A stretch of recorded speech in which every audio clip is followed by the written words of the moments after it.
Ladies and gentlemen, welcome to the Extraordinary Family Life Podcast. We're your hosts, Greg and Rachel Denning. And today we are excited, and I at least am a little bit concerned, because this topic has the potential to be misunderstood.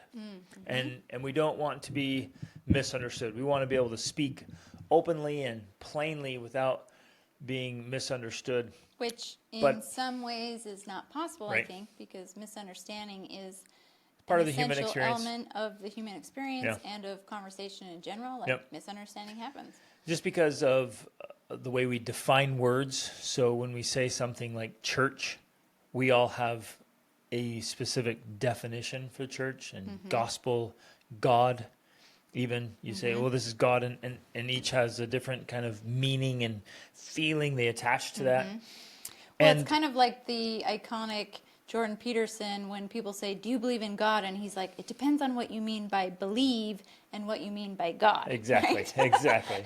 And you sometimes think, you're being ridiculous, but I It's think true. he's really put his finger on it. Yeah. Where, that is maybe where some of the problems are coming from that people are running into, is because I might define believe differently than you define believe, and I might define God differently than you define God. Yep. And we each have this image in our minds of what it means to us. And so, we have to be able to, I think, identify and give definitions to those types of words so that we know exactly what we're talking about. And the same is true with spirituality and religion and religious practices and a relationship with God, all those things.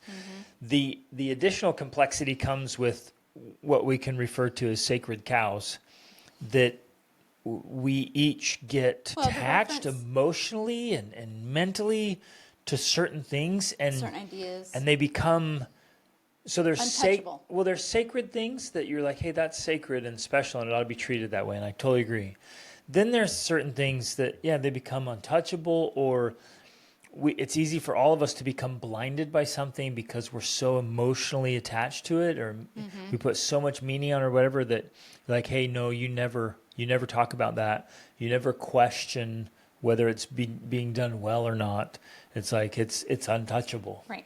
And it's the sacred cow. Yeah, so the idea comes from, in India, they literally have sacred cows, and the cows, we lived in India for 5 months, and they just wander around through the streets, they eat the garbage, but they're sacred, and they're not allowed to be interfered with. They're not allowed to killed. be treated like cattle. But I think, was it someone who wrote a marketing book about it or something? Yeah, And killing then sacred killing cows. sacred cows. Yeah. And, his whole point was, there are ideas and beliefs that we have that we think they're sacred, in that, like you were saying, we don't let anyone touch them or attack them or criticize them or examine them, because no, that's just off limits. Yep. And I think, especially as we get into this discussion about religion and church, I know I had a whole bunch of sacred cows, and I know many people have sacred cows where it's just this certain idea that, like, you're not allowed to examine it. Right. You're not allowed to question it. You're not allowed to doubt it, because that feels like you're killing this sacred cow. Right. And at least in my own journey, I found that going through that process is I would actually say it's faith building, even though it initially feels very terrifying and like It's threatening. Yeah. to faith. It feels like you're killing faith. Yep. But really, if you really study philosophy and religion and psychology, I think it's that process of doubting, questioning, killing sacred cows that actually allows us to build and strengthen a real deep, abiding faith. But only, and I want to emphasize this with as much emphasis as I can, only if we're willing to walk the entire labyrinth.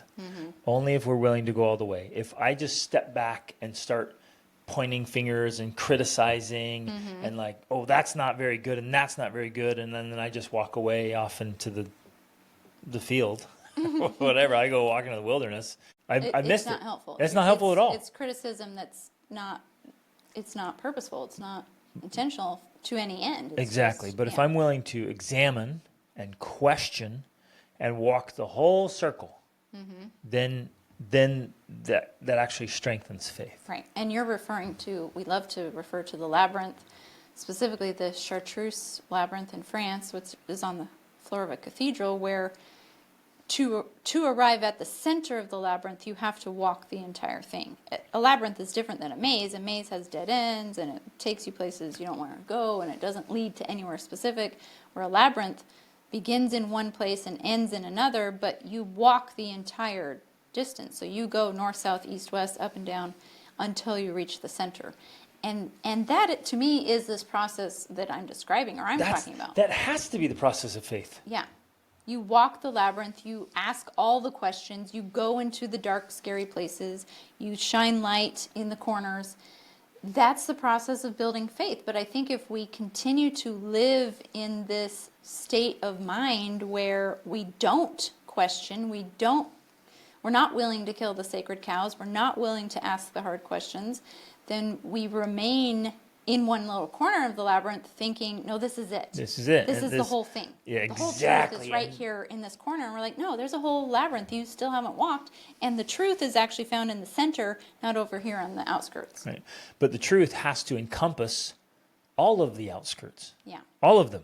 Mm-hmm. And so we simultaneously have to be willing to look outside and look inside. Mm-hmm. Now, I was with you. I had an entire herd of sacred cows that I held sacred and protected. And I was admittedly very, very narrow in my scope of education and understanding. I looked at one source of all truth. And I think maybe we'll touch on that no organization, however great, has a monopoly on truth, period. And so as we examine truth and we search for truth, we get expansion. Yeah. And it strengthens core beliefs, fortifies them, makes them better, but also expands the whole circle of belief. And I would say, ultimately, any gospel encompasses all truth. Right. And that's like, we get so threatened, like, yeah, but that person or that organization said it, so it can't be true. Like, well, truth is truth. It's great. And I don't think any person or any organization has all truth. And so I think a lot of them have truth and have lots of truth. yes, and we ought to be And learning some have from more them truth all. than others, per Agreed. se, I would agree. But no one has all of the truth. Right. And so then on a journey of deep spiritual growth, in this case for this conversation, and becoming a whole developed being, which I think is the purpose of life, then we ought to be voraciously seeking truth anywhere and everywhere. Like, I'm going out looking for truth. And I'm going to expand and grow and come across new things. But I have to be willing to question. Yeah. Well, I think that kind of ties into what it is we want to talk about today, because essentially we want to talk about why are people leaving the church. And when we talk about the church, especially in this instance... I want to go way more than that, but... Okay, but in this case, when we're talking about the church, I love the definition given by Eric Metaxas in his book, A Letter to the American Church. Which you all should read. Yeah, everyone It should is read phenomenal. that. It's a phenomenal book. But his definition was, you are a member of the American church if you are a Christian in the United States. Yep. That was specifically his definition. I would expand that to, in this case, a Christian anywhere in the world. But also, and I think we'll touch on this. So I guess to clarify on that, the Christian church then, this is a simple definition. The Christian church is anyone who believes in Christ. If you believe in Christ, then you belong to Christ's church. Right. In the big, Whether or broad not you go to definition. A church, no matter which church you belong to, that's his big, broad definition.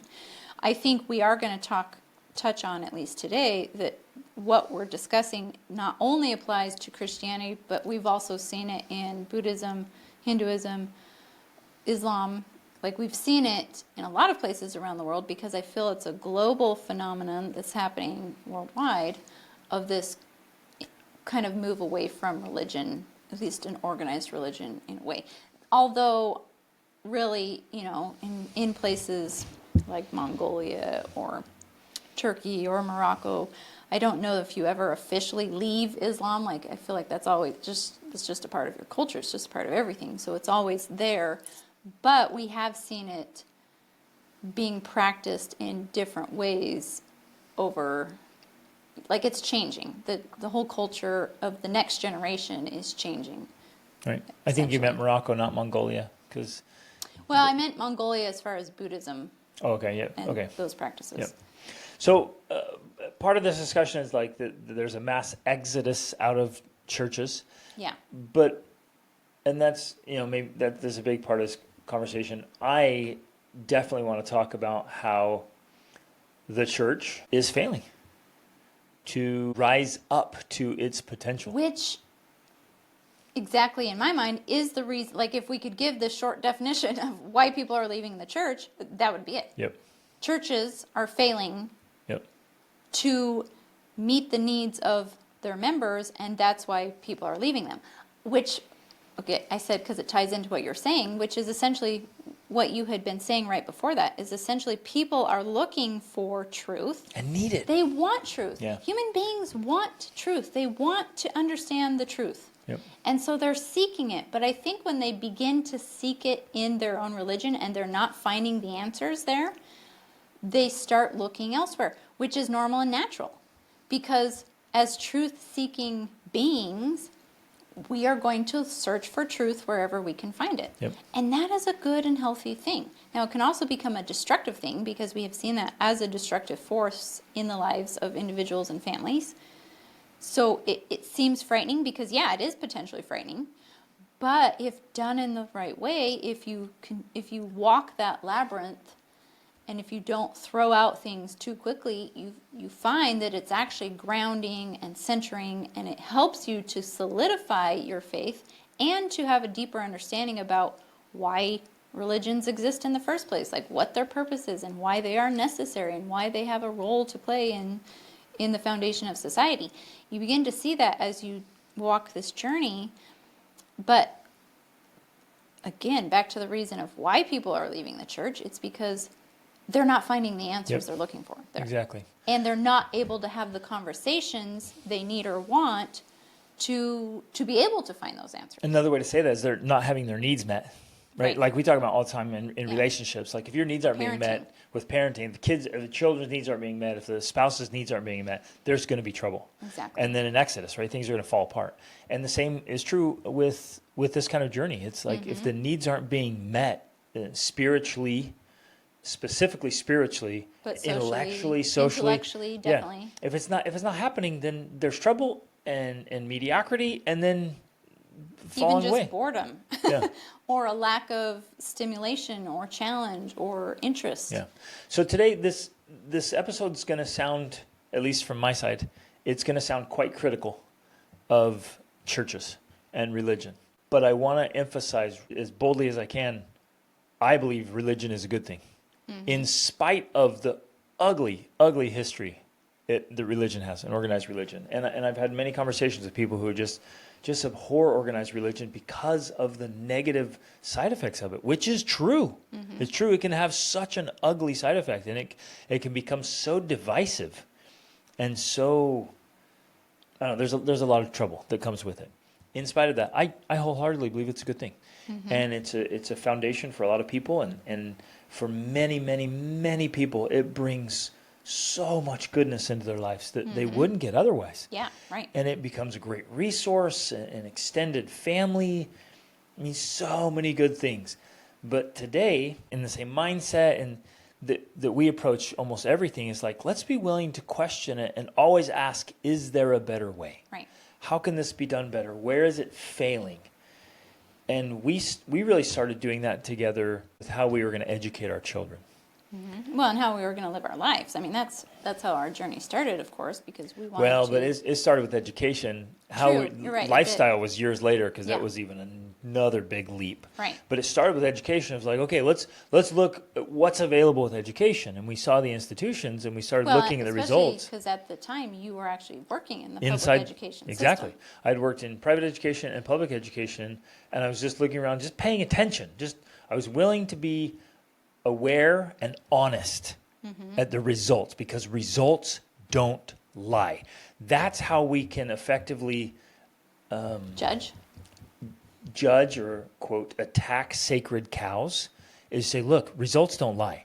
So if you're like, I love this institution, I love it, I love it, I love it, it's amazing, I went through it, and you're like, yeah, but you're not willing to honestly look at the results. Yeah. And when you stop and just total gut check, reality check of like, look at the results, you're like, yeah. Without protecting the sacred cows. Yep. They're dismal. They're horrible. And so the public school system, which honestly is just a government school system, sucks. It is horrendous. Now, okay, but because we do want to argue to both points, it does provide a necessary safety net for many people. Yep.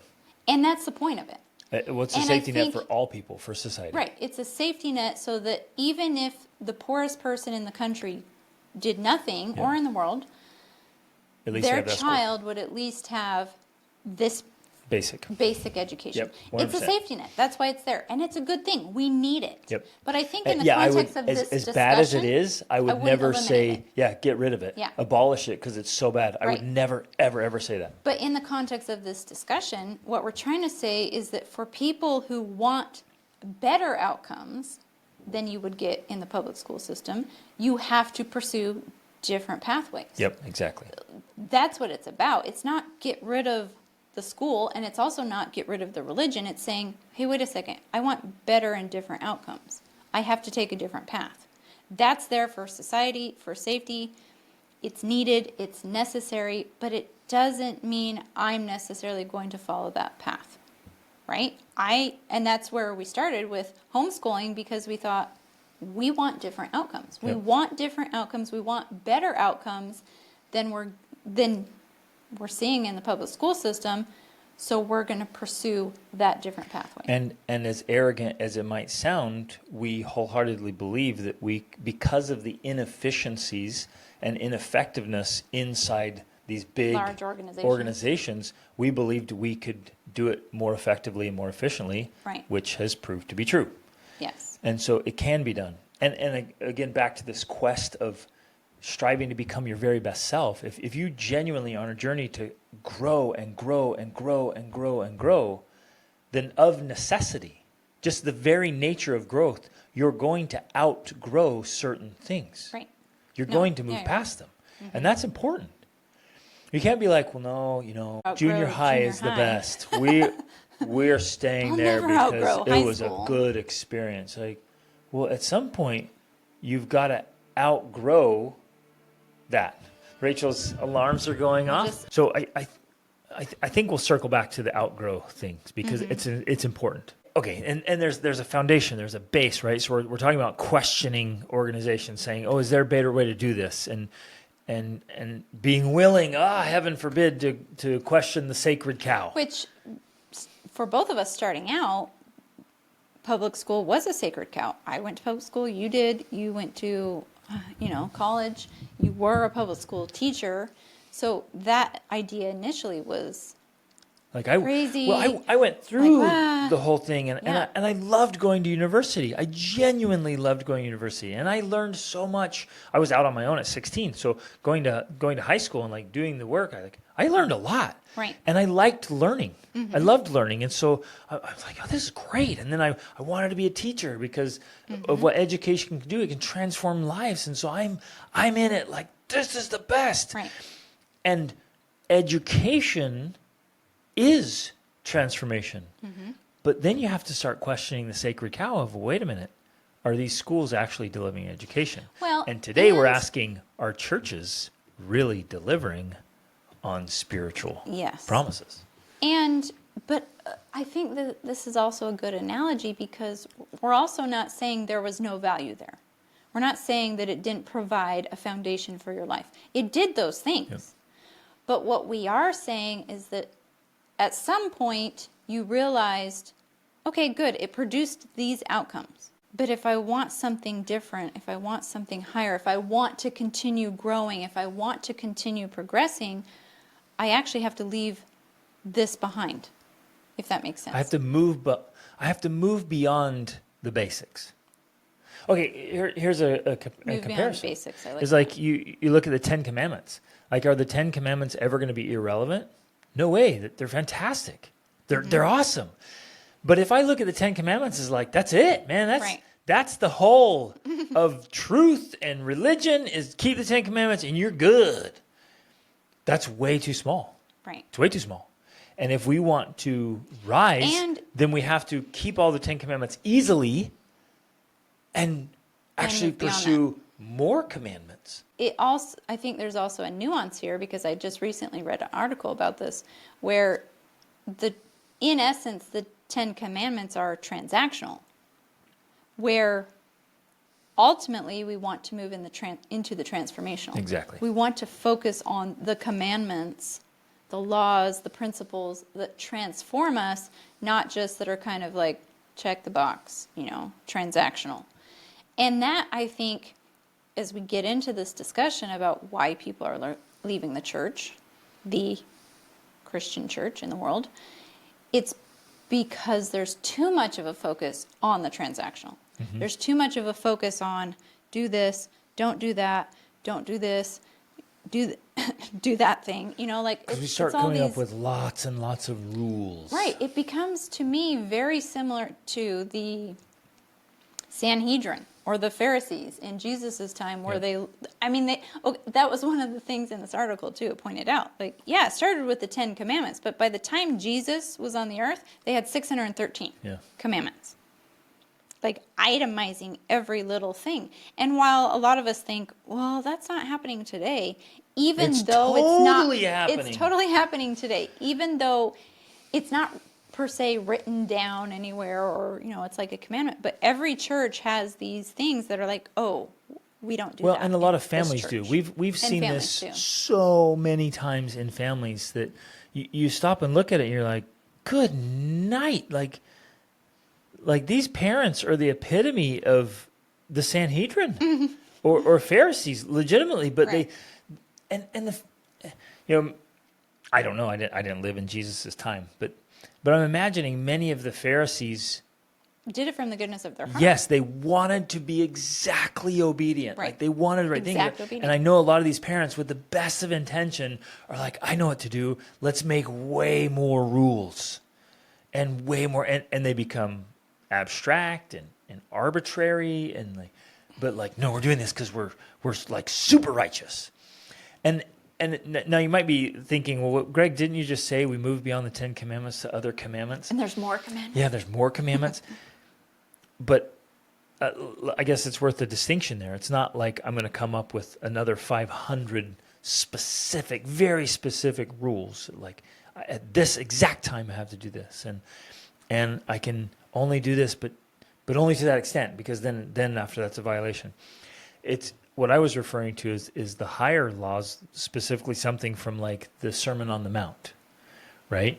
And loving God with all your heart, might, mind, and strength, and loving your neighbor, and being of good cheer. Like nobody's ever thought, well, is that a commandment? Am I keeping that commandment? Like, am I being of good cheer? As you see that, it's like, yeah, be of good cheer. Doubt not, fear not. Like, wow. Those ones are tough. That's the refinement. That's the growth. And it's not some be in your house before midnight because evil is unleashed at that hour. It's like, what are you talking about? It's just absurd. It's so silly. So it's a focus on the transformational aspects of it rather than just the transactional aspects. And I think one of the biggest challenges with that whole idea, and again, one of the reasons why religion exists with its dogma and its formality, is because it's trying to help people find that path. Because unless you have some sort of spiritual development, you really can be like, I don't know what to do. Like, how do I change my life? I don't know what to do. And so it is helpful to have someone to tell us, do this, don't do that, do and this. we love it. And we do love it, especially when we start out. I used to be very much like that. And I still know a lot of people. It's like, just tell me what to do and I'll do it.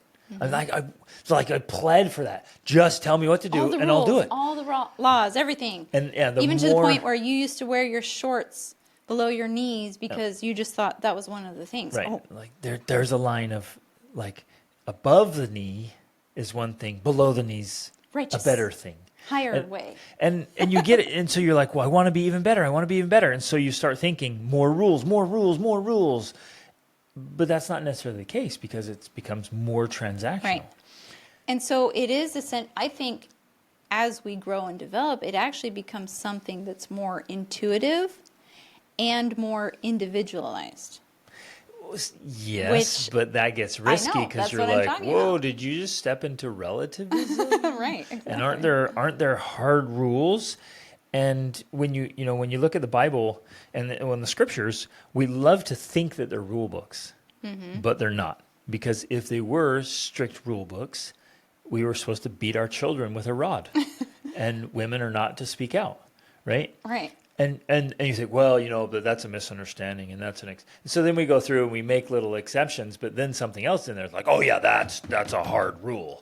You're like, well, wait a minute, it's a guidebook. Right. The sacred texts are guidebooks with principles and practices. One of the best approaches I've heard is talking about how it's a book of wisdom. Yeah. Like the Bible specifically has contradictory statements in it because it's trying to teach us that, sometimes you do this thing and sometimes you do the opposite. Yep. Like that's what wisdom is. Wisdom is knowing when to use which thing at what time. And some people would dismiss that. No, that must be a translation error. It got, Except it it got happens corrupted again over and time. again and again exactly. and again So in the if we're Bible. if we're willing to stop and be like, no, hold up, just be willing to accept this for a minute. Sometimes they killed, and sometimes they didn't. Mm-hmm. And sometimes they did one thing and then they said the opposite. Mm-hmm. And you're like, well, no, something must be wrong because, this is the eternal How could the Bible truth. contradict itself? And you're like, well, that's the point. That's life. And there are contradictions in life, and there are deep ironies in life. And it's super powerful. So one of the things that I wanted to really emphasize today is that with the access to the gospel, and even, what some people call the fullness of the gospel, the church and the people in the church comes, the shameful word should be way better. Like way, way better. And if we have the teachings of Jesus and we have the truth of God, why this is where I could be misunderstood and where I'm going to sound critical and maybe, I don't know. I don't want to come across as prideful or this whole holier than thou, or I'm not coming from this approach of I'm better. What I'm saying is like, why aren't we all better? As an organization, why aren't we absolutely voraciously chasing greatness? Why are we limping along in often embarrassing mediocrity? And sometimes sub-mediocre. Like it's so bad often that it's below mediocre. Like, are you kidding?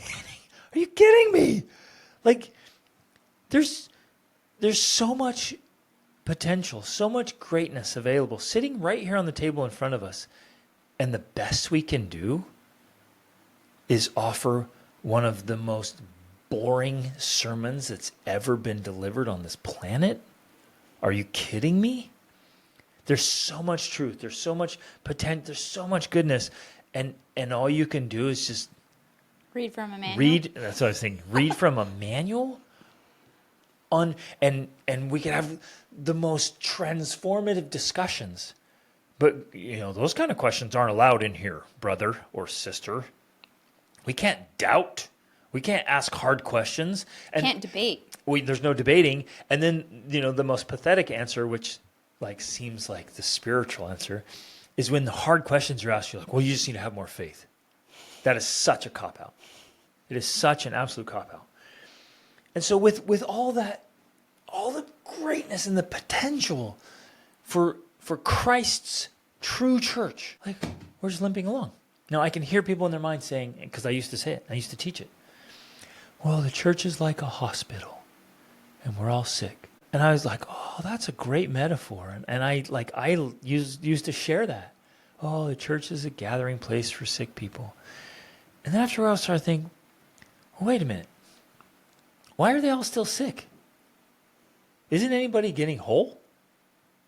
Like, Hospital isn't a place you're supposed to stay. right? Yeah, you It's meant to be don't go to the temporary. hospital like I'm sick and like move in permanently. Like bring all your belongings, move in, and stay sick. And everybody else is sick, and we all are sick together. It's like, well, wait a minute, who's healing? So if the metaphor were realistic, you'd go to the hospital, get some healing, and then you'd leave.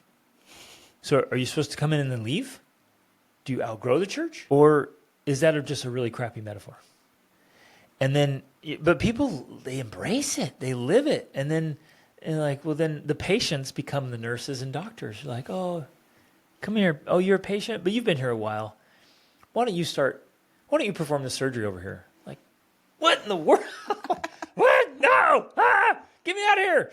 Like, what's going on? Why isn't there massive transformation? Why aren't we having a far, far better experience Sundays and in our Sunday schools? Or scripture study, Bible studies, like it should be absolutely phenomenal. Right. And now this is where I'm attacking a sacred crowd. People are like, oh, you're questioning God. No, I'm not.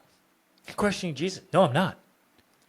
I'm looking at human organizations. I'm looking at what's there and saying, guys, like we're dropping the ball massively. And I know many people will be like, how dare you? How dare you question the leaders? Dare you question the pastors or the bishops or the Pope? These people. Yeah, how dare you question him? Like, no, we have to question. We have to stop and say, how can this be done better? Well, and for me, one of the reasons I actually believe that strongly is because when I look at the history of the Christian religion, what I see is a pattern of questioning. I see Jesus coming, questioning what was going on. He was a Jew. He was Jewish. And yet he was questioning the religion, questioning the church, and challenging it, actually. His whole ministry and message was questioning the church. And directly, intentionally challenging it. So, wait, what you're saying, Rachel, is that if I'm trying to be like Jesus, I should be questioning the church. Exactly. And I should be challenging practices of the church. Well, because then if you continue to look But I'm not Jesus. Right, you're not. If you continue to look through the history of Christianity itself, there's an ongoing pattern of that behavior. In fact, Martin Luther himself wrote out 90 things that he disagreed with the Catholic Church and nailed it to the door of the church. He wrote it all out, nailed it to the door, and said, these are all the 90 things I disagree with. And then they said, we're going to kill you. And then they said, we're going to kill you because you're a heretic. But Martin Luther was one of the great reformers. It's because of Martin Luther. Phenomenal human being and Christian. Exactly. And it's because of Martin Luther that the Protestant movement began, which then, in essence, is the source of every single other religion, Christian religion in the world, is Protestant. Because of Martin Luther. Because they were protesting. They were protesting Catholicism. Things that weren't being done well in the church. Like, hey, wait a minute, this doesn't line up. And then as you look through many, let's call them prophets. Right. I would think Martin Luther is an excellent prophet. Right. He's a great example. Although, he's not in the scriptures and no one's calling him a prophet. He's just an excellent example of a prophet. And there's been many more. I would call Dietrich Bonhoeffer. Another one. He was a pastor in Germany. Like, wow. And you should read. Eric Metaxas wrote books on both of them, biographies. But the history of these prophets is that they're essentially questioning and debating the existing ideas at the time and presenting new ones or having an argument in favor of other ideas. That's been the history. And you look at any prophet that God called. Exactly. Look what John the Baptist was doing. Right. And of course the apostles. Protesting, calling out. Moses, Noah. Pointing out, disagreeing. Like that, to me, is the history of how God works in the world.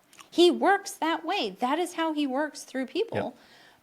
They're going contrary they're revolutionist existing beliefs. So, and somebody just, as in our family, we were just sharing this, and somebody, was it Aaliyah that came across the definition of a prophet? It was like Oh, yeah. basically it's like It actually came from when we're listening to a series on Exodus with Jordan Peterson and several other scholars, and he basically said in passing, like, the role of a prophet is one who critiques society or right. something like that. And to a point where, like, most of the prophets, either they attempted to kill them or did kill them. They succeeded in killing them because these guys are revolutionists. They're standing up against social tides and currents. Mm-hmm. I think that's worth emphasizing. And that's one of the main messages inside Metaxas's book, A Letter to the American Church. He's like, we should be standing up boldly as Christians. We should be boldly standing up against the absurdities that are being spread through society right now, and yet we remain quiet. And churches and the leaders of churches, they don't dare speak up because they will get absolutely blasted in the media and other ways. But guess what? Like, I don't see anywhere where the prophets were like, society will not be kind to me, so I'm going to stay quiet. Right. And when they speak out and there's this big outrage on social media, like, how dare you take a stand? How dare you have values and standards? You're offending people. Like, are you kidding me? I don't see anywhere where they would just cower to society and their absurdities. Mm-hmm. So in one way here, and again, I'm not Jesus, and I'm not a prophet, fortunately, because I don't want that role. But as an observer, I have to ask, where are the prophets who are boldly speaking out against the absolute absurdities in society? Jordan Peterson's doing it.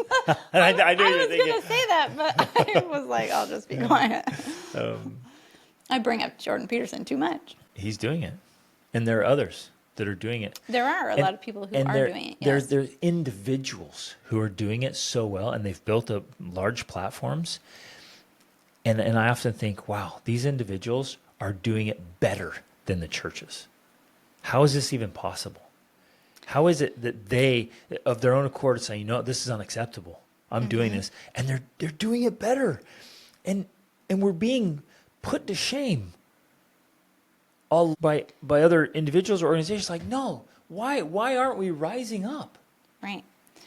And again, I want to reemphasize that we fully believe in religion. We believe in the importance of religion. We believe in our religion. We believe in principles of, that are taught in most of these religions. Like, all of these things are necessary, they're important, but we also can't ignore what we have seen through our own study, our own search, our own walking of the labyrinth, these patterns, these ideas that feel like sacred cows, right? Where there is, in essence, this history of this necessity, even like called of God necessity, to say, wait a second, this isn't being done as well as it could be. Yep. This is actually detrimental. This is having a negative effect.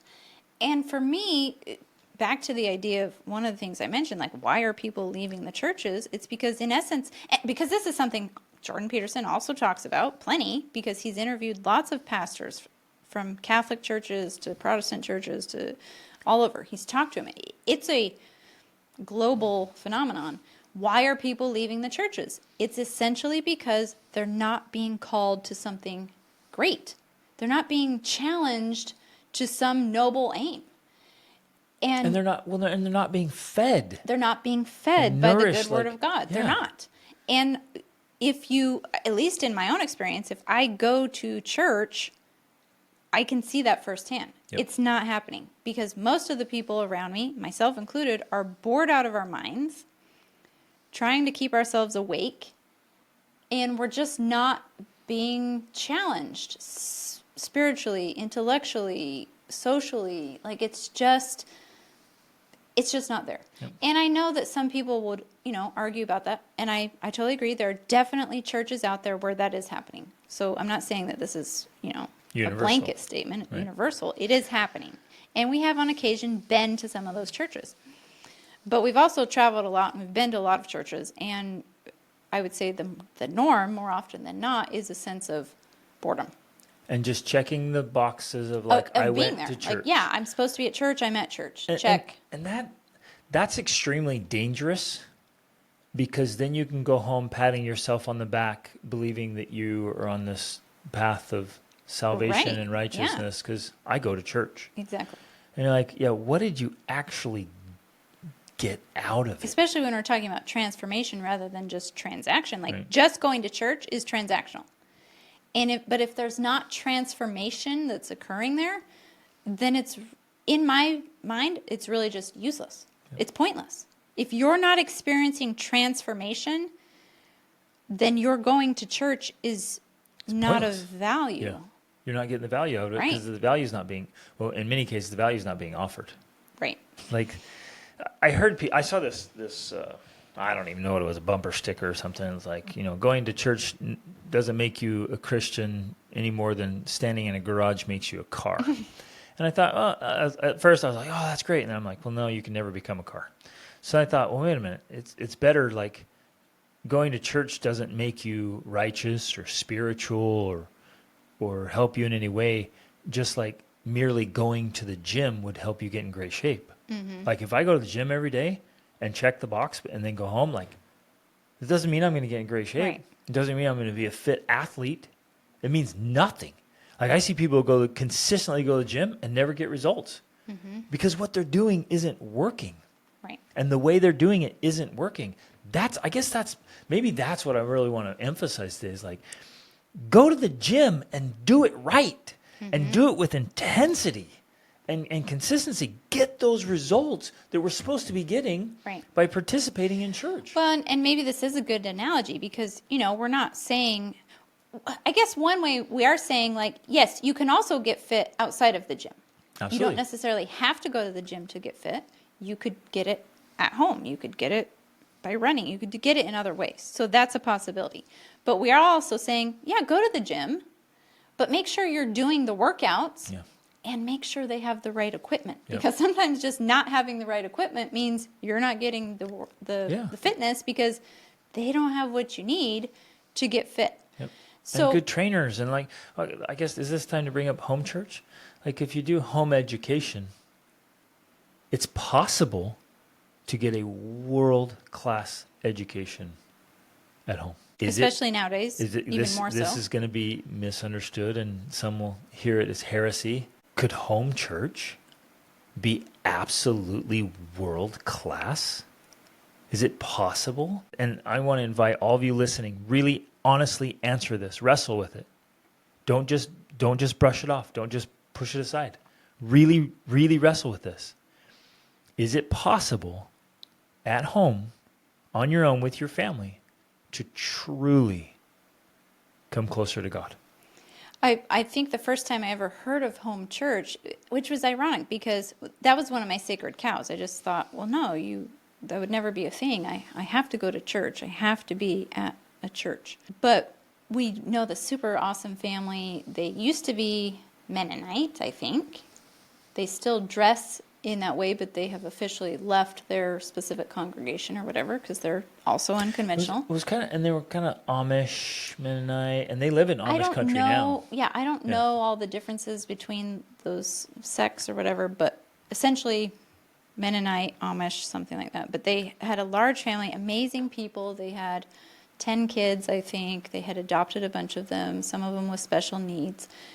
But they had, and I don't know all the details of their story, but essentially they had left their group, Their congregation. because of some falling out or something. But they told us, they're like, well, we just do home church. And that was the first time I'd ever come across that idea. And I was just like, oh.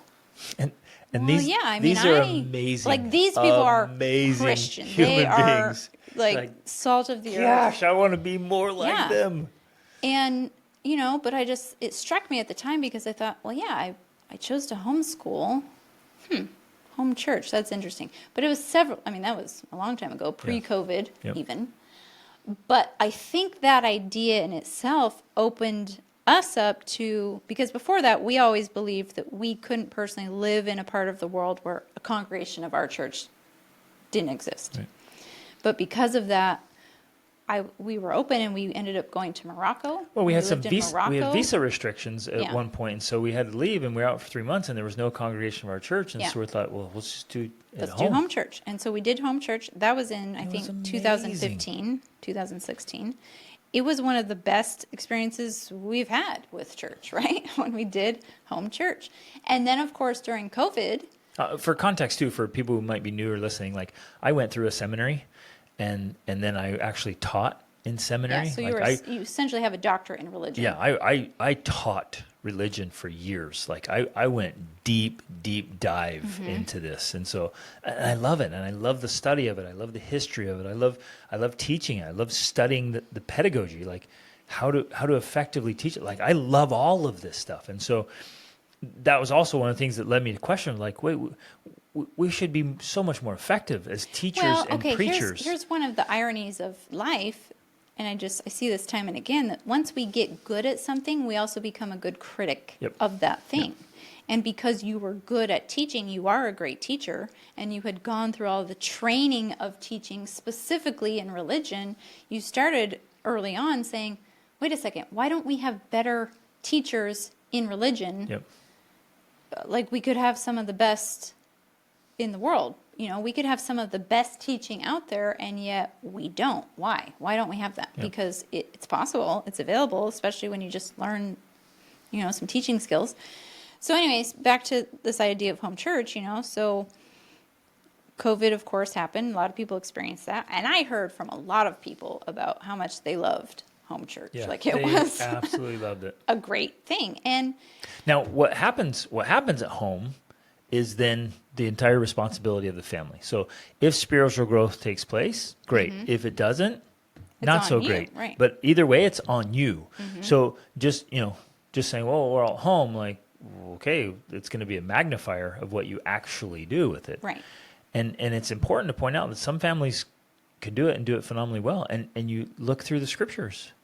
Look through the scriptures of all the examples of individuals or families essentially out on their own, becoming some of the greatest people who've ever lived.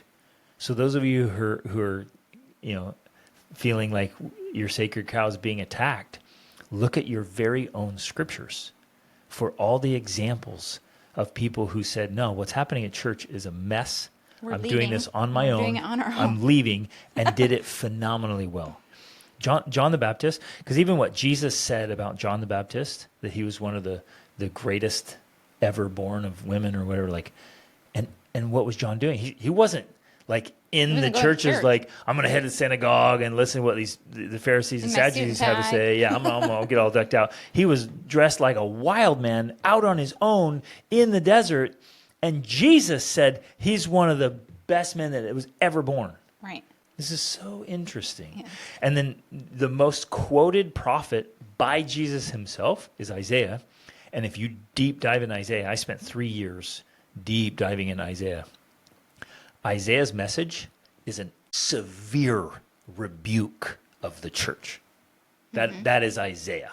He's ripping the church to shreds for their mediocre behavior. Right. Back to the pattern that we've noticed, that's even starting with Jesus through Isaiah, it was before Jesus, so starting before Jesus, Yep. and then the reformers, and on, that's the pattern. Yep. The pattern is, criticizing the existing institution Yeah. in a way. Yep. And that sounds like you're killing a sacred cow right there. You What? are. Criticize the existing institution? And they hate it. Like, how dare you? How could That's you? wrong. Yeah. That's terrible. And yet, I think that's the only way that reformation has ever come about. That's the only way improvement comes about. True. It is the only way improvement comes about. It's only by criticizing and noticing the things that are wrong and need to be improved that you actually make improvement. Yep. That's true in our own lives. That's true in our marriages. That's true in our parenting. Like, that's just a true principle. I think that's just a foundational principle. Yeah. So the greatest danger is taking someone or something and saying, no, they're outside of examination. That is Infallible. outside. That's outside of questioning. It's outside of any of that. And the great risk there is that it's easy to slip into subpar performance because it's never being questioned or examined. Like, we have to be willing to question it, and that's difficult and uncomfortable. It is very much uncomfortable. It is very, for some people, blasphemous or heretical whatever. or apostate, or, you know, Yeah. there's all of these, again, belonging to the sacred cows. There's all of these ideas where we think if I do that thing, or if I question that thing, or if I believe this thing, I am now outside of the gospel. I'm outside of the church. I'm outside of salvation. I'm outside of, like, you know, whatever it is. But in my own experience, which has been essentially, I believe, a faith building experience, because I believe my faith is stronger now than it ever was before. Same for me. It came by me being willing to question and, if necessary, kill the sacred cows. Absolutely.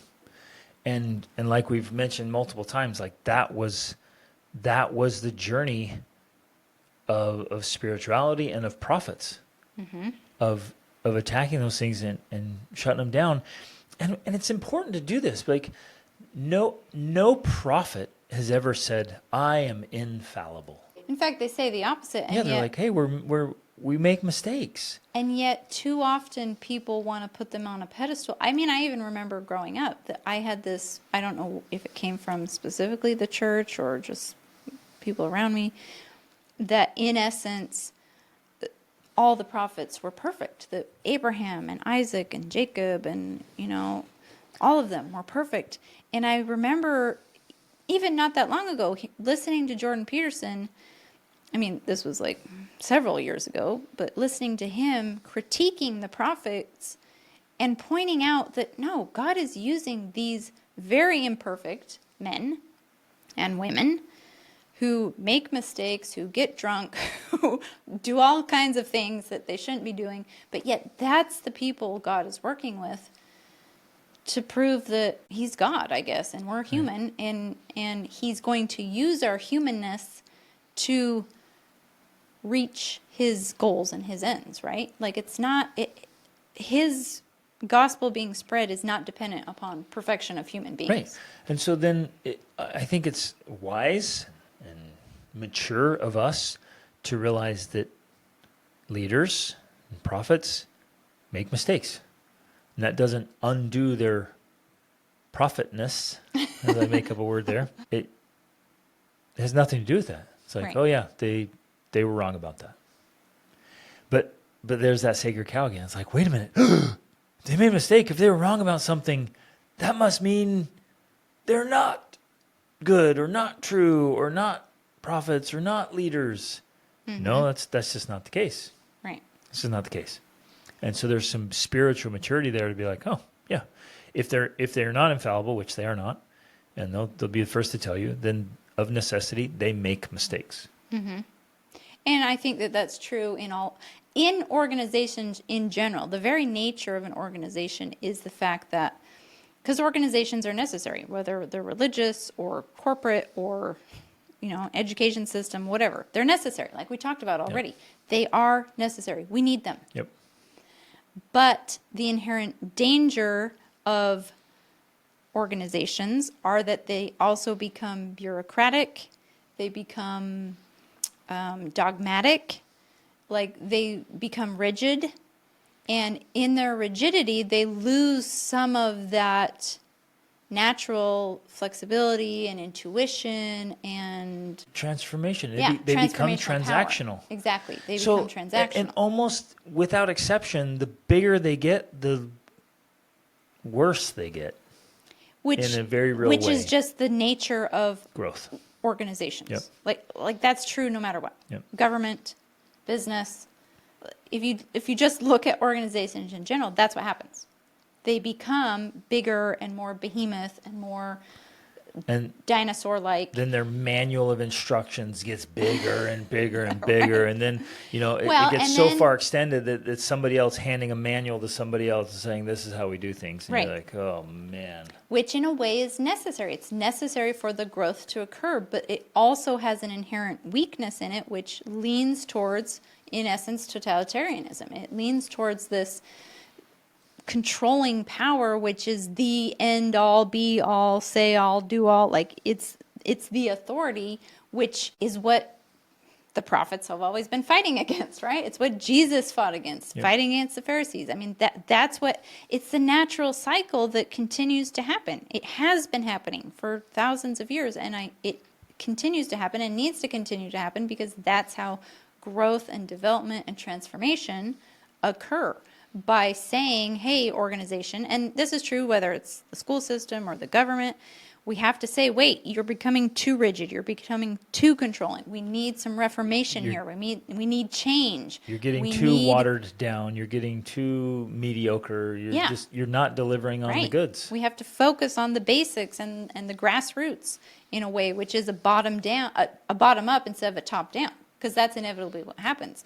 As an organization grows, it becomes very top down, which is the manuals and the instructions and the directives. And we have to restore some of that grassroots bottom up magic that is where it came from. Like that's where the organizations originally came from. And by questioning. Christianity started grassroots. Yeah. Jesus and some disciples out teaching the world. That's how it started. And even all the Protestant churches, all the Exactly. churches have All popped the up. Protestant Somebody's like, hey, churches- wait a minute. Yeah. Nah, that doesn't jive. Yep. And they start questioning. and Grassroots. That's how it grows. They go from that. And it's so powerful. Okay, but then you said something that's like, oh, wait a minute. You're saying we need to go back to grassroots. We go back to the basics, which is true and good. But then another criticism is if we teach the basics, and we teach the basics, and we teach the basics, and the basics. Well, and then yeah, I guess I we don't mean always teach the basics. I mean, teach the basics. in some ways, I feel like the basics, it's more of this sense of discovery and interest and passion and communication and debate. Every movement has begun that way. It began by people discussing ideas, disagreeing, conversing, doubting, questioning. Yes, but almost always, I'm just thinking out loud here, almost always the questioner was so well read and so thoughtful and so intellectual that they Maybe. had, okay, maybe, but let's think of I'm obviously like Martin Luther, right? He, instead of just going along and accepting everything that he's being fed and told, he's deeply studying in the scriptures saying, wait a minute, this doesn't jive. What about this? Well- What about this? What about this? What about this? Yeah. And so my point is here, we have to move beyond the basics. And I think every church needs to be offering a space for those who are brand new to religion, and brand new to faith, and they need the basics. It's beautiful. But it has to offer a place for growth, for real growth, Right. for people who want to move at a faster pace, Well, if who we really want to excel. And I don't know, they want to grow. right. Where's the spot for them? Yeah, because if we think about, if we continue to use the school system comparison, again, necessary, important, it's a foundational piece there, it's a safety net, and that's true, that's still true. Everything we've said about church and religion does not discount the fact that for many people, it is needed and necessary. I mean, we know people right now, right here, I can think of many of them, who they need the basics that the church has to offer. Yep. That's important and they need it. But you're right that if we think about it like the school system, well, you're not supposed to just go to school and then stay in first grade or second grade or third grade or fourth grade or elementary school. You're supposed to continue to progress on. There should be levels, there should be grades, there should be, this progression that occurs rather than you come, you go to the same class and you stay in the same class forever. And you just repeat the lessons indefinitely. Right. And when somebody says, "Hey, is there another level to this? Can we talk about something a little bit? Maybe Then can we do some repetition advanced?" is important. That's Well, how they'll we say learn. repetition is important. They'll say, "Who do you think you are? Like, is pride getting in your heart, brother? Are you becoming arrogant, sister, to think you know this already?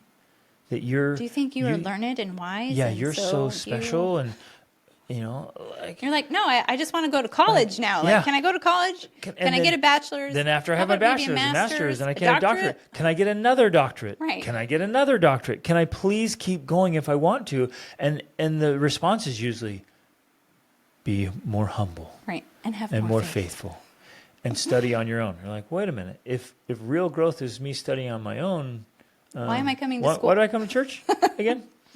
You with me? Like, these are hard questions we need to ask. Yeah. And without, getting thrown in the box or under the bus of, pride, arrogance. Like, no, wait a minute. Let's have these discussions and let's really think through them and say, well, yeah, why isn't this being done better? And I guess this is a perfect point for something else I really want to emphasize. And I want to invite everybody listening. I want you to look at real results. So no more sugarcoating, no more facades, no more cute little statements of like, well, everybody's sick and, it's, this, that, and the other. I want just honestly, gut check. Pull the rose-colored glasses off.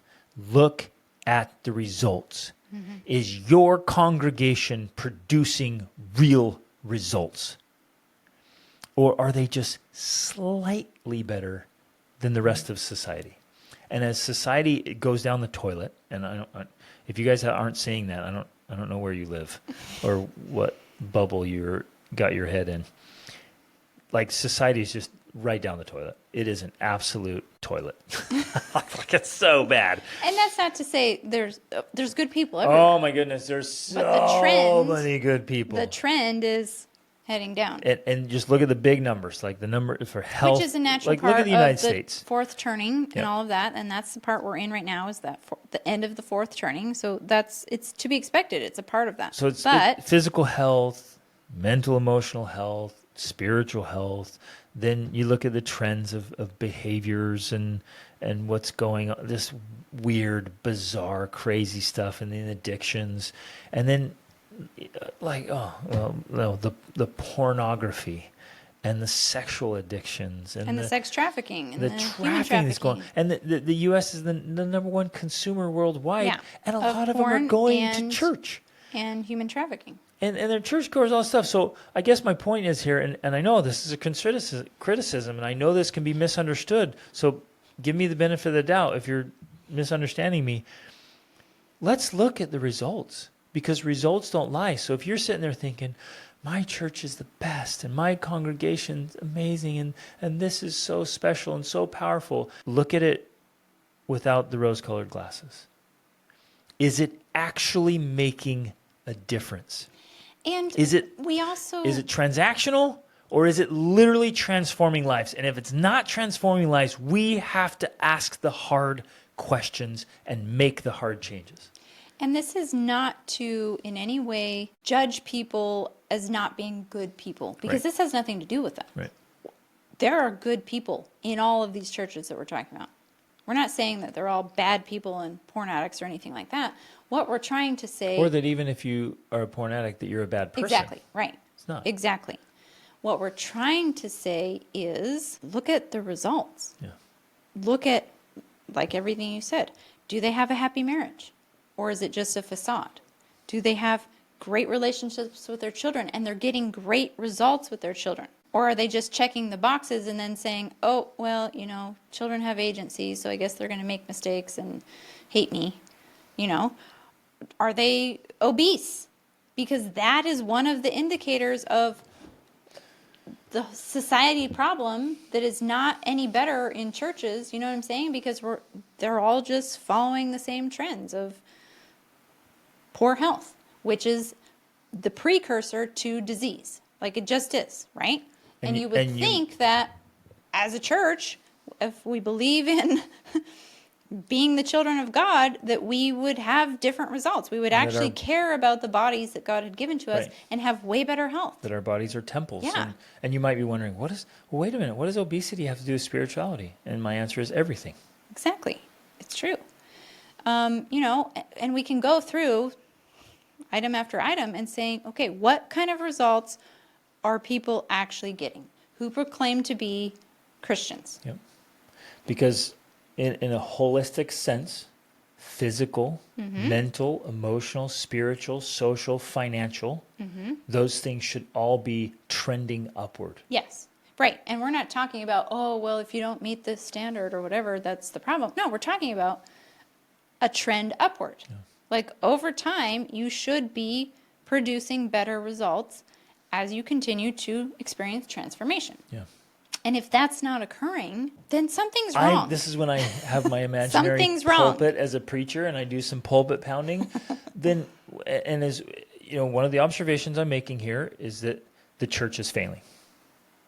If something's wrong in one aspect, obviously, like, and people are going to say, well, it's the individual's responsibility. Yes, it is.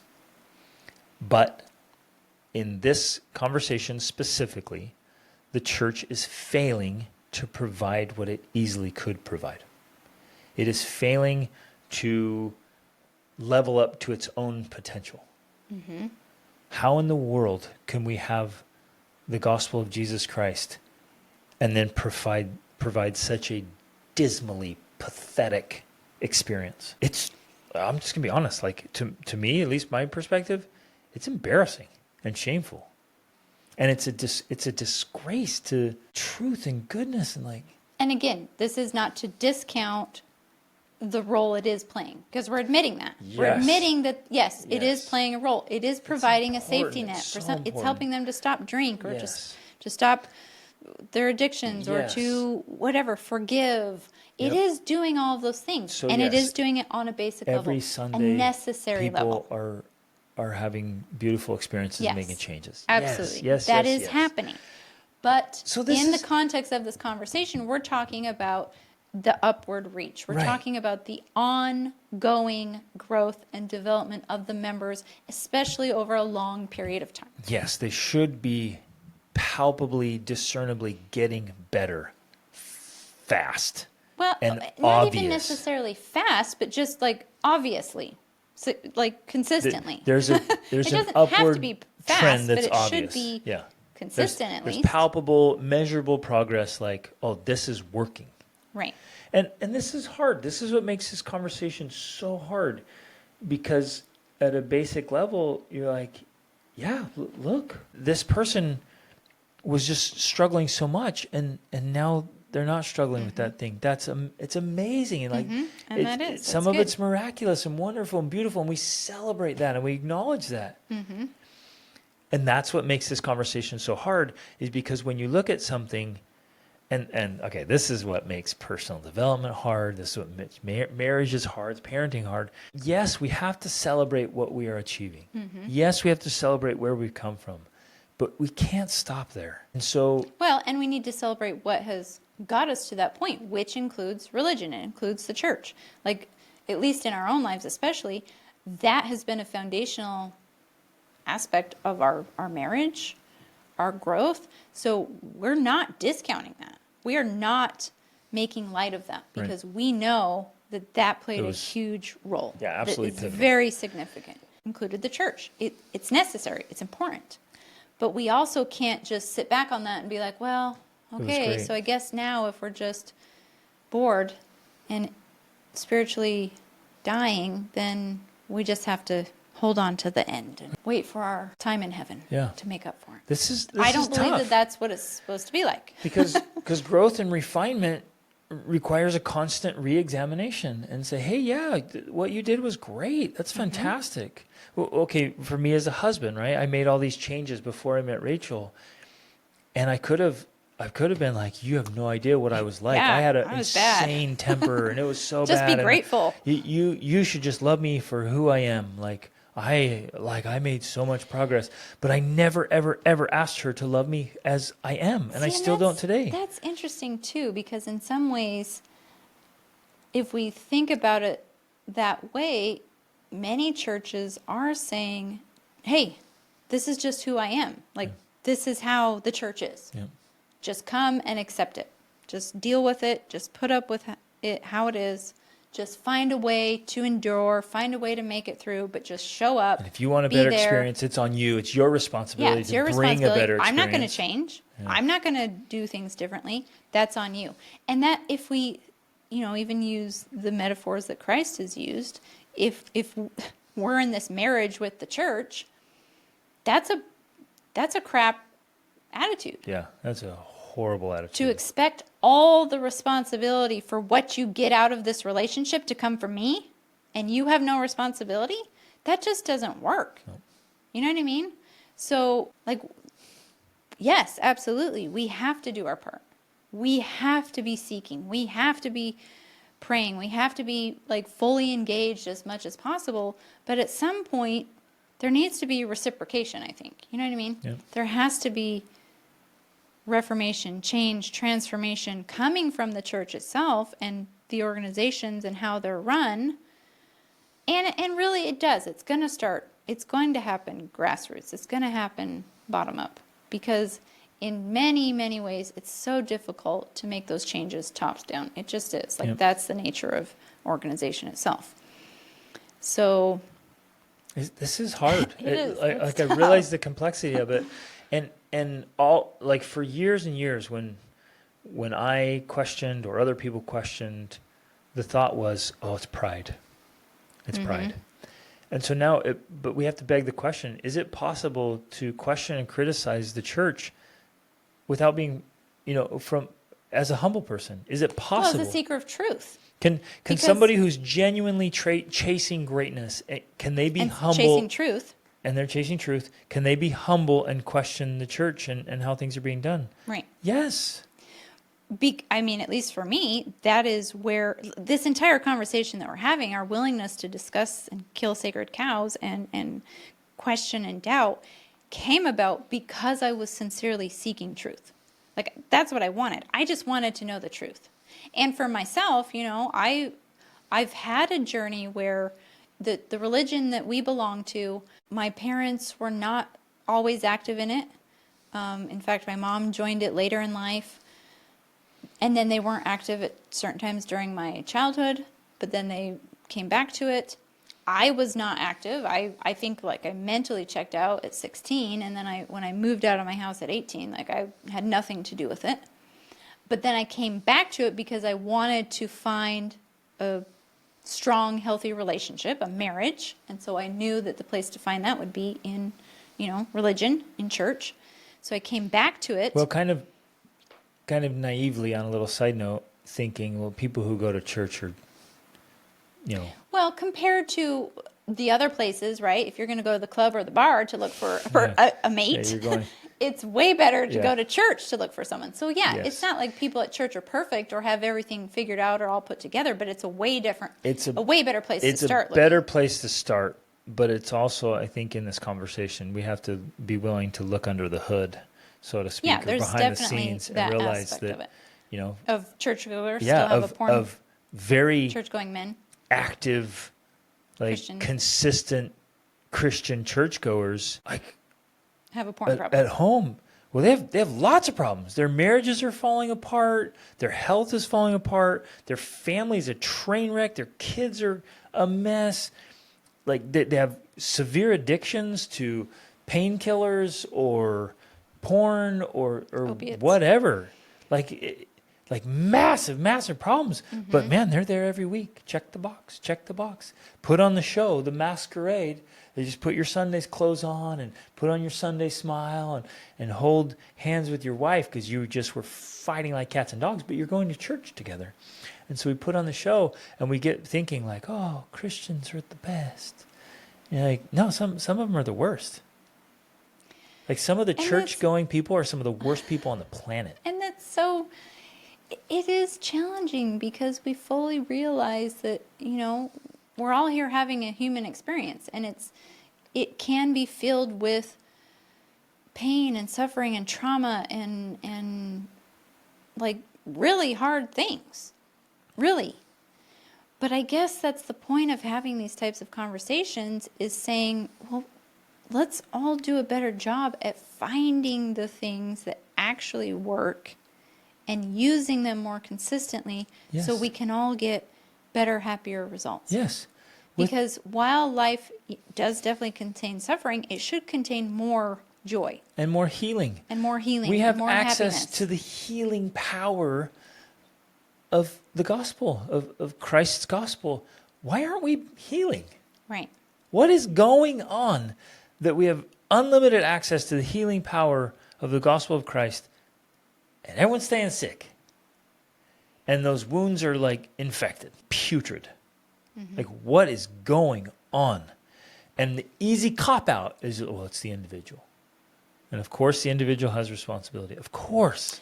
But if we continue to use this analogy, if you go to the hospital for healing and they don't have the right tools, Nobody gets better. then yeah, you're not getting better and you're just remaining. Or even if the tools are there. Maybe it's a little bit better than it would be, but the true healing isn't taking place.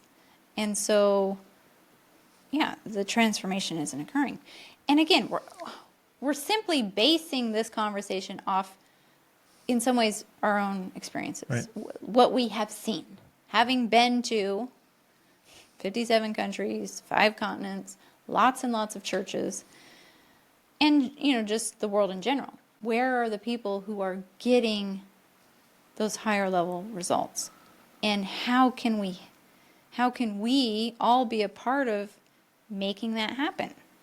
Because I truly believe that at least that's kind of the point of why we're here, and that's the point of why religion exists, so that we can learn how to get real transformational results in our lives, so that we can find this healing, we can find the peace, we can find the joy, we can have better marriages, we can have better relationships. And in fact, everything we teach, in essence, essentially comes from this gospel foundation of, like, there are principles, there are really things out there that work, and we just have to learn how to use them. Now, one of the problems is that, going back to what we were talking about before, because, I was saying this isn't to say that there aren't good people at the church. There are good people, and that's not really the point. The point is, yes, good people are there. Yep. They are good. They have pure hearts. They have pure intentions. But if you have the best intentions, just because you're a good person and you have good intentions is not going to make you a good piano player or a good tennis player. If you want to be good at those things, you have to actually learn those skills. Yep. And that's what we're saying here. Just because we're in the church and we're a good person and we go to church does not mean we're going to get a great marriage, because you'll only get that if you have great marriage skills. Yep.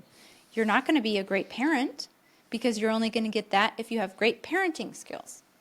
You're not going to be great at money and finances. You're only going to do that if you have great finance skills.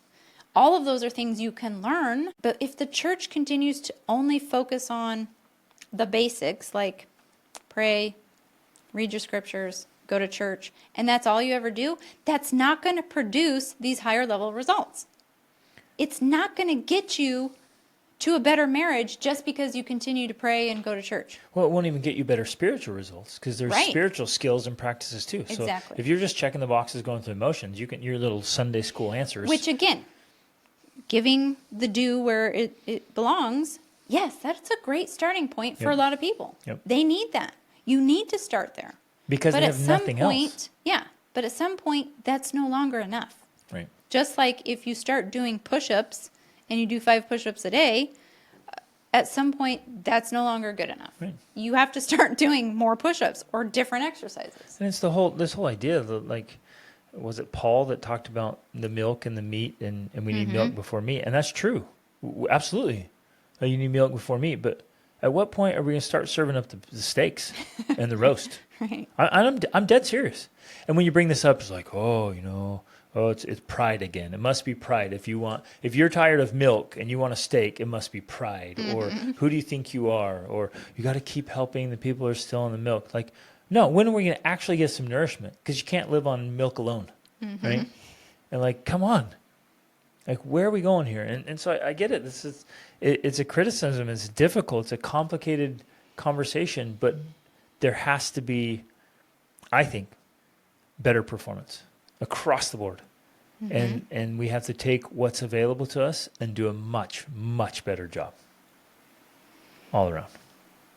And I think that begins in simple ways by simply being allowed to ask questions, even allowing yourself to ask questions. Kind of back to my journey and my story that I was sharing, I left my religion. And then I came back to it, and it became the foundation of our life together. And I still feel it plays a very important role. But it was because I was sincerely seeking truth that I was willing to ask hard questions. I was willing to dig into evolution to find out if that was real, if I believed that, and if I could believe in evolution and still believe in Christ, still believe in God, Like I was willing to take this journey. And one of the things I remember when I was specifically learning about evolution, there was a Christian man who was talking about it, and in passing, he just said something like, God is not afraid of my questions. Like, there's no question I could come up with that he's going to be shocked by. He's like, what? Oh, no. I can't believe you came up with that, or you thought that, He's not afraid of our questions, and he's not afraid of us questioning. Yep. So we need to also be not afraid of that. We need to be willing to face it, be willing to go there. There's another thing that Jordan Peterson loves to say or quote, and I don't know if it comes from like King Arthur and the Knights of the Round Table or something else, but it's essentially this idea that the very thing you need in your journey exists in the place you're most afraid to look. I think he's quoting Carl Jung.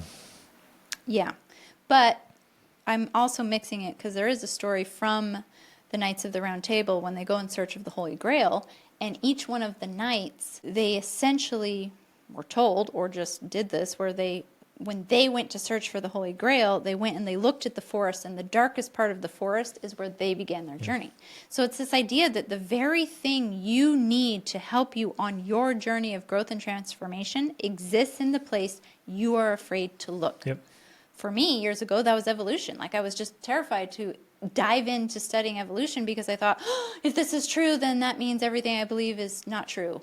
And so how could I do that? I would rather remain in ignorance and in my beliefs, holding on to my faith, than to actually find out for sure if that was true. And taking that journey actually deepened my faith and helped me to believe more because of what I was willing to face and question and examine. The unexamined life is not worth living, and we have to be willing to embrace and go on that journey. Yes, and it's fear that's keeping us from looking inside at ourselves and at the church and looking outside for other sources of truth and understanding. Right. Because we're so terrified, and we're terrified for ourselves, we're terrified for our kids, but we're living in fear. And we're basing our decisions, our actions, our habits in fear. Yeah. And that's always going to be a limited life. Well, okay, one of the things I loved, because we are, as a family, we're studying Exodus. We're going through the Exodus series with Jordan Peterson and other scholars. And one of the things that they were talking about in the lecture we were watching yesterday was this idea of spoiling the Egyptians. And it's essentially when Moses is leading them out, or God's telling Moses that when the Israelites leave, they're going to take or borrow jewels and gold and all of these things from the Egyptians. Like, they're basically going to be taking it with them and like, okay, thanks, we're going to take this to use it. And they end up using it, one, to build a golden calf, but they also end up later using it to build the tabernacle, the temple. And so there's this whole idea that exists of spoiling the Egyptians, which is essentially being able to look around you in the world, look at the foreign, look at the things that are strange and outside of what your culture or belief system is, and being able to find truth there, being able to find jewels and gold and things of value, and bringing that in to your belief system and being able to incorporate it and to make use of it. Now, the point they were saying with this story is that, yeah, there is a danger there. You could bring this in and it could become a false idol. And we've seen that happen. We've seen that happen with some of our friends and family members.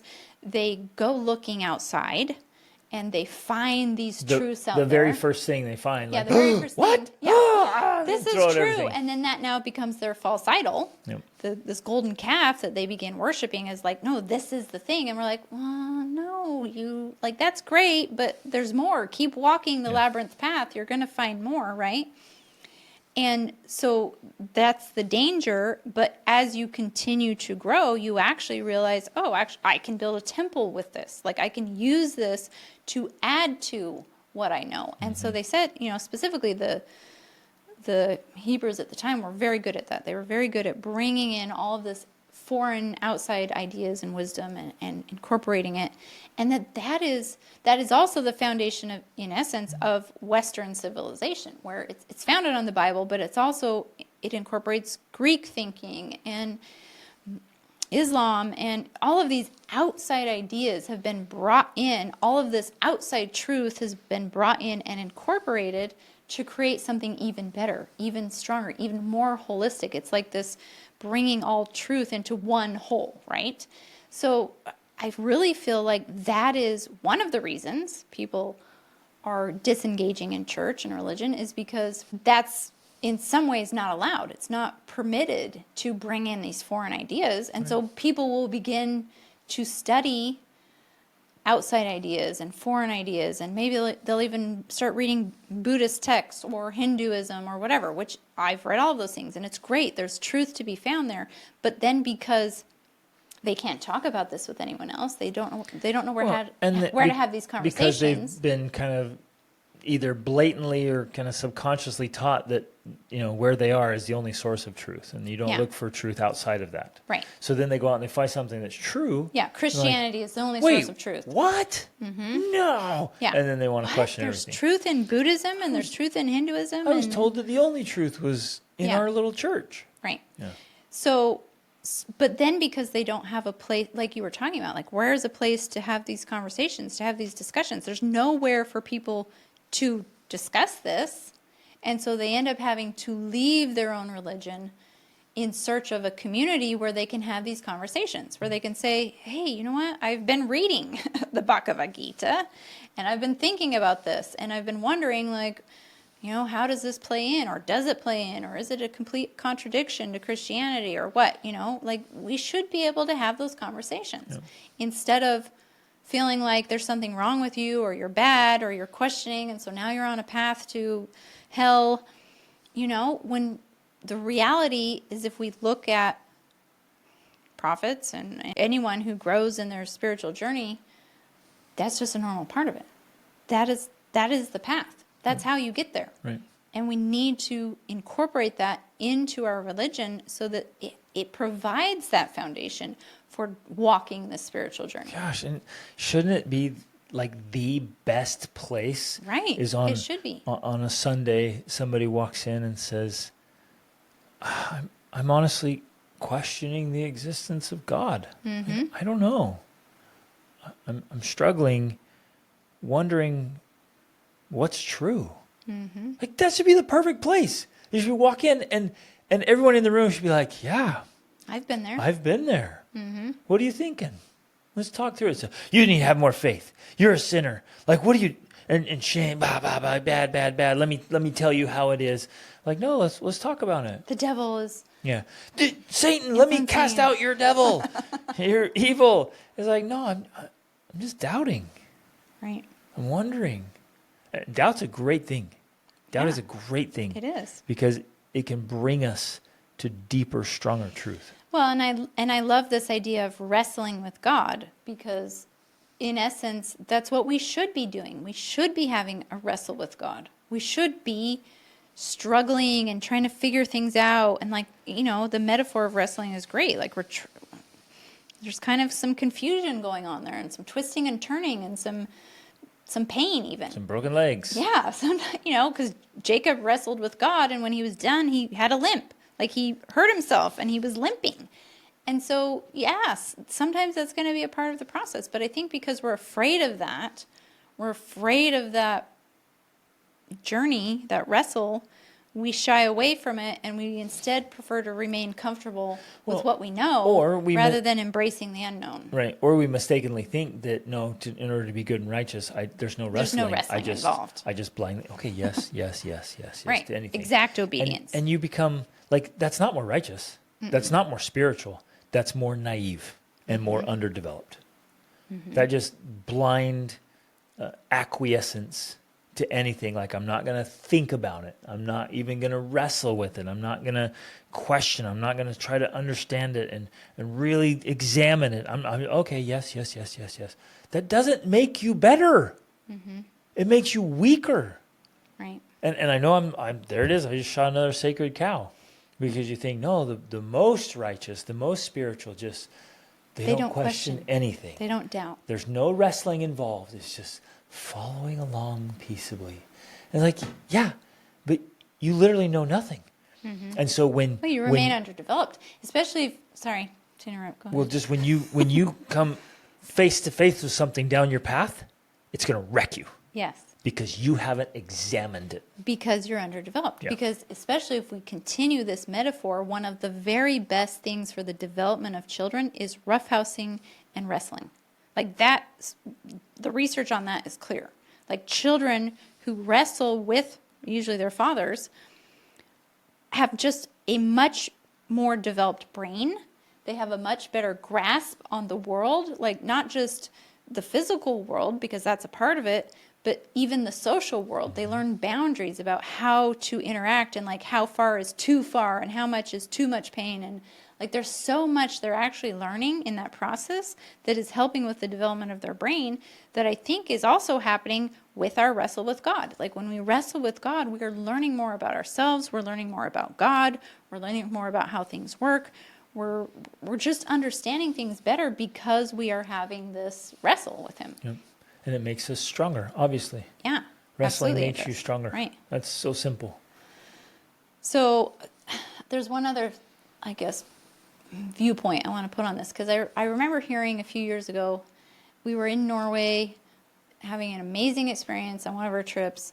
In fact, we had gone to visit the Sami people, who are indigenous people in Norway, and they're reindeer herders, right? And they have reindeer, and we got to feed the reindeer and take little reindeer rides, and it was like so cool. But I remember some friends of ours, they were talking, and they were talking about business, but I thought how applicable the metaphor they were using was to this idea that we had been developing about religion. And it was essentially this idea that anyone who in business who has created a successful business has had to fail at that. And I think the Did word, they call it cycle? yeah, I think the word that he used was cycling. Like you have to have cycled through, usually a couple of times, meaning you had to try to build something and then fail and then start again and fail again, you know. So you had to cycle in business in order for you to, one, be able to actually succeed on a big level, right? Some of the people couldn't even have a conversation with you about what you needed to do until you had cycled. Right, exactly. And they didn't have the strength, the solidity. They hadn't been through the process. They hadn't been through the process. Yeah. They hadn't walked the labyrinth, right? And I thought at the time, I'm like, that's exactly what has to happen with people in the church. Like in Christianity, unless you have cycled, unless you have gone through having some doubts and facing some of those fears and asking some of those scary questions and killing some of those sacred cows, it's almost like you can't really have a conversation with them because there are so many things that are off limits. Like you can't even bring it to the table because they will immediately be like, blasphemy or, apostasy. And I guess, I don't know what the point of bringing this up is, except that if more of us, I guess, are willing to cycle, we're willing to walk the labyrinth, we're willing to face the doubts, we're willing to go to the darkest place and seek truth, that then change can actually occur, right? Then change can begin. Then we can have more conversations, with people. And I emphatically say, and have deeper faith, stronger faith, absolutely, a better, closer relationship with God, and better results. Yeah. And results don't lie. Well, and be able to have some of those conversations about how to get better results in the organizations that we belong to, or in some cases even to focus on perhaps home church, home church supported by the church organization, but have it be home-centered, the point is to be able to have conversations about where do we go? How do we make this better? How do we create transformation? How do we create change? And that may look different for different people because, one of the things you've often pointed out is that if you look at contemporary prophets that were contemporary to each other, that they were often given completely opposite commands, Yep. right? Depending on the needs of the people. And so sometimes some of us will get one command or calling to do something a certain way, and others of us will get a different calling to do it a different way. Like maybe some of us will be called to get really involved in whatever church we're in, and some of us may be called to do church at home, or to not necessarily start our own church, but start your own branch or congregation or something, like just leading a certain group of people. Again, sacred cow, where Right, that you're just like, seems "Yeah! like, scary. What are you saying? What are you talking about? But I just feel that we meet people. I want to share. Remember, a friend of ours, just like absolute pure salt of the earth, and we met him at this humanitarian organization, and then we went out to lunch with him, and he's like, "No, I want to go be a missionary for the next 50 years." yes, yeah. He's like, "I just want to go. I'm going to dedicate my whole life." Well, And- but interestingly enough, he wanted to do it in like war-torn areas. Yeah, hey, I want to go to the most devastated places on the planet, and I want to spend 50 years as a missionary for Christ. Mm-hmm. And Rachel, I was like, Wow. whoa. Like, okay, I spent a couple years, I thought it was amazing. But you want to spend your whole life, like, that's another level Yeah. of awesome.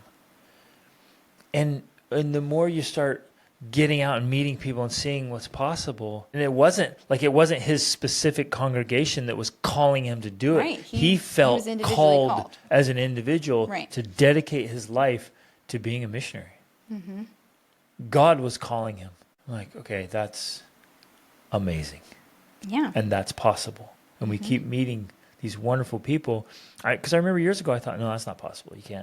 You can't like be off in isolation and become truly spiritual and righteous Right. and be saved.